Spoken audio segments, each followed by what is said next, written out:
good life. So let's discuss some of the things that make eudaimonia difficult to achieve. Okay, I'm going to talk about one first, one that has caused tremendous grief for the Greeks, something that disturbs the Greeks. Now, we have a name for this. It's not exactly what Aristotle is talking about. It's not our term and his term is not exactly the same. It's like eudaimonia is not the same thing as happiness. Our term is moral luck. Okay, I'm going to try to illustrate what this means and see how this fits in the Aristotle's picture. Imagine the following story. Christopher Columbus, we all know about Columbus. He left Spain 1492, crossed the ocean blue with 3 little ships, and came to the West Indies. What you don't know about, perhaps, is his twin brother, Fred Columbus. Okay, he had also left Spain at the same time on 3 little ships, the Schmata and the Schminto and the Schmia, whatever. And his crew was exactly identical to the crew of Christopher Columbus's crew. That is, they are all identical twins. They all have the same talents, the same skills. Christopher Columbus made it. Fred Columbus was eaten by a giant squid. He never made it. Now, both are equally talented, both equally capable, but one achieved their goals and one did not achieve the goals, but because reasons totally outside the control of the person. Let me give you a more realistic example. 2 murderers, equally evil, both the same, equally vicious, both have guns, both aim the gun at the victim. They fire the gun at the victim. In one case, the gun goes off. In the other case, the gun jams. The gun doesn't jam because the person's any different. One case, the person is charged with murder. The other case, the person is charged with attempted murder. They treat it quite differently. Notice what Aristotle is saying here. You're not being judged by your intentions. The intentions are the same. You're not being judged by what you do. You're being judged by the consequences of what you do. And the consequences of what you do, you can't control. Whether the gun goes off or doesn't go off, whether Christopher Columbus makes it across the Atlantic or doesn't, is outside of your control. I'll give you one more example. 2 graduate students, both work in the same lab, both equally talented. Each is assigned in a biology lab a different virus to look at. One is assigned virus 276, one is assigned virus 277. It turns out virus 276 is the virus that causes the disease. That graduate student becomes a professor, is well established, is famous. The other graduate student, who's equally talented, is considered just a failure, did not do anything interesting, just another scientist. What Aristotle is saying is that praise and blame are not distributed by your intent or your qualifications, but by the consequences of your acts. And you don't control the consequences of your acts. There's an element of chance, although he won't use the word chance, but there's an element of chance that runs deep into human experience. And the classic case of this is the case of Sophocles' story of the Oedipus Rex. We all know the story. Oedipus, by chance, unintentionally, murders his father, unintentionally marries his mother. When he discovers this, he plucks out his eyes and his life is ruined. Okay. Now, how would an American tell that story? An American would tell the story differently. Okay. Americans say, well, I didn't know it was my father. I didn't know it was my mother. I'm not to blame. Okay. Now, this is what Aristotle would say. The American would say that, but would not feel that. That's the wrong psychology. In fact, they would be destroyed by the same event. If you accidentally, unintentionally killed somebody you love, you would feel ruined. Your life would be ruined.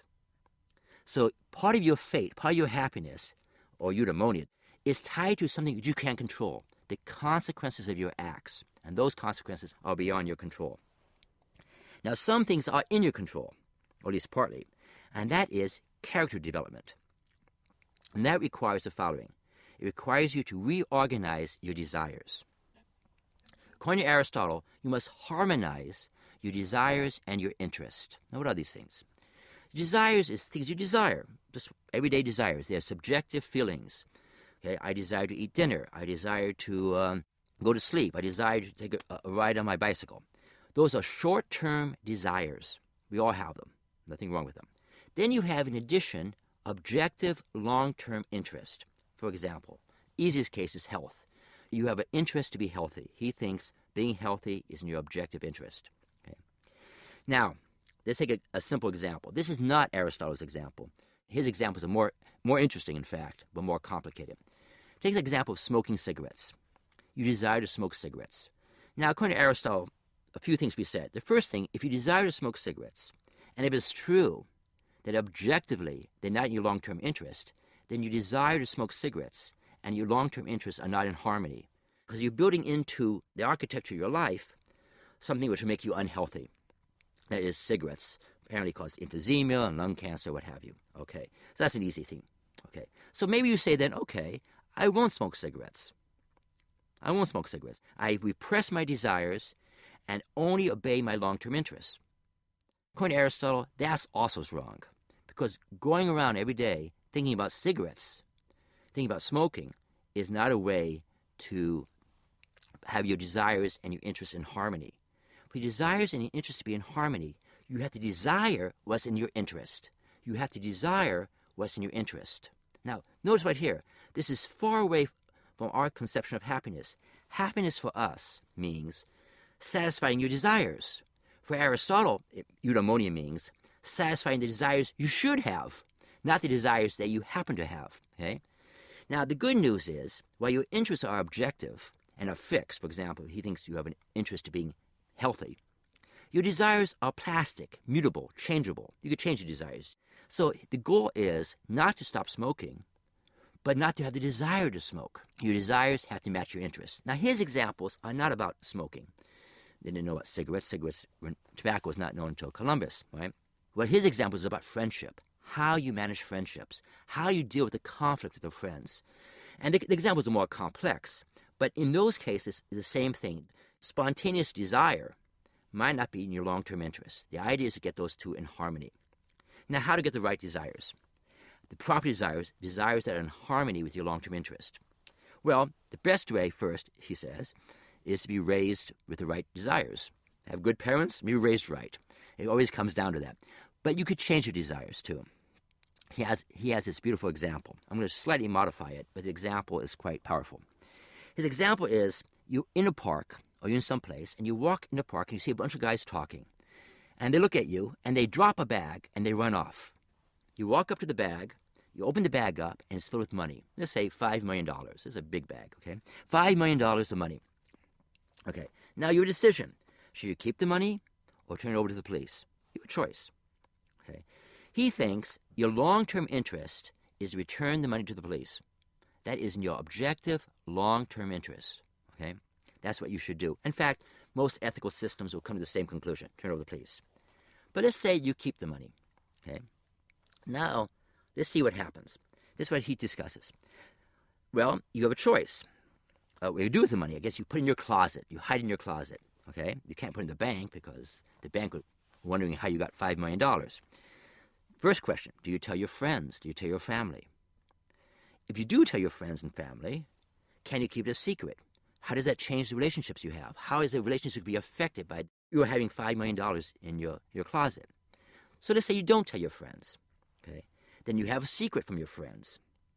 He thinks secrecy undermines friendship. So keeping a secret from your friends undermines friendship. Okay? So what about your job? Do you quit your job? If you quit your job, people will be suspicious. How come you're not working? Okay? So you don't quit your job. So what happens then? Then you're working a job, not because you like the job, but to conceal the fact you have the money hidden in your closet. Okay? So it's not an accident that most ethical systems tell you to return the money. But Aristotle says something very important here. He doesn't think he can convince you to return the money. If you're not raised right, you won't return the money. In fact, he thinks you'll keep the money because you think you can handle it. And you think you can handle it is precisely how you are the same like everybody else. Everybody thinks they can handle it. Everybody thinks they're the ones who can handle the situation. And that's how people mess up their lives. Because he wants to say, you're not the first person to ever live. This has gone over and over again.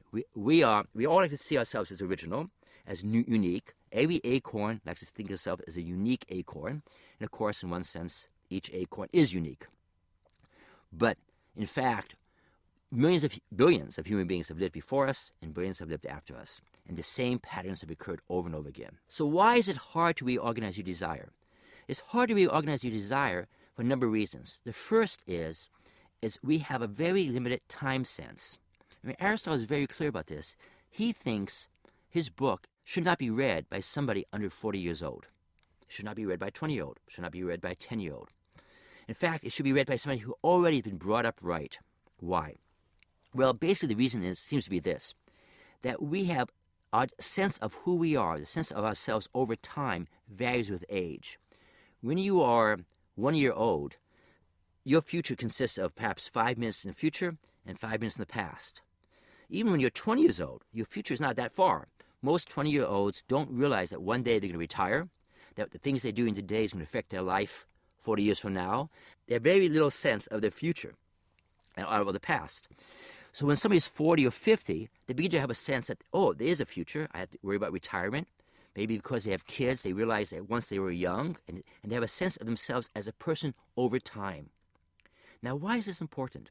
Why is this important? Why is it important to have a sense of yourself over time? To reorganize your desires is a little bit difficult. The reason is changes in your desires is not a straight line curve. It's not like the following. I give up smoking and the next day I'm happy. It doesn't work that way at all. Or I give up, or my work habits are poor, I just change them the next day. On the contrary, it's a very painful process. The only way to give up smoking is to make yourself more miserable for a while in order that you be happier in the long run. So you have to have a sense of self that you can get over that hurdle, that long hurdle of sacrificing yourself and that kind of pain and anguish it takes to give up smoking. You have to have a sense of yourself over time. You have to have a sense that I am doing things now that is going to affect me 20 years from now and 40 years now. We see more